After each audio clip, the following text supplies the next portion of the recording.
தாய் தமிழ் உறவுகளுக்கு வணக்கம். போப்பாண்டவர் கவலைக்கிடம்.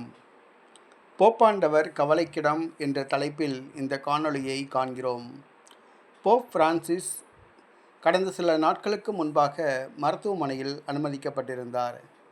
சுவாச குழாயில் ஏற்பட்ட தொற்று காரணமாக மருத்துவமனையில் அனுமதிக்கப்பட்டிருந்தார். அங்கிருந்தே தன்னுடைய பணிகளை மேற்கொண்டிருந்தார். ஒரு சில நாட்களில் அவர் வீடு திரும்புவார் என்று எதிர்பார்க்கப்பட்டது. இந்த சூழ்நிலையில் அவரது உடல்நிலை திடீரென சுகவீனம் அடைந்தது, கவலைக்கிடமாக மாறியுள்ளது. அவர் தீவிர சிகிச்சை பிரிவில் அனுமதிக்கப்பட்டுள்ளார். அவருக்கு ஆக்சிஜன் செலுத்தப்படுகிறது. போப்பாண்டவர் கவலைக்கிடமாக உள்ளதாக செய்திகள் வருகின்றன.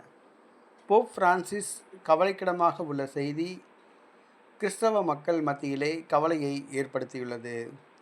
போப் பிரான்சிஸ் உடல் நலம் பெற்று வீடு திரும்ப நாம் அனைவரும் அவருக்காக ஜெபிப்போம். நம்முடைய ஜெபங்களில் அவரை நினைவு கூர்வோம்.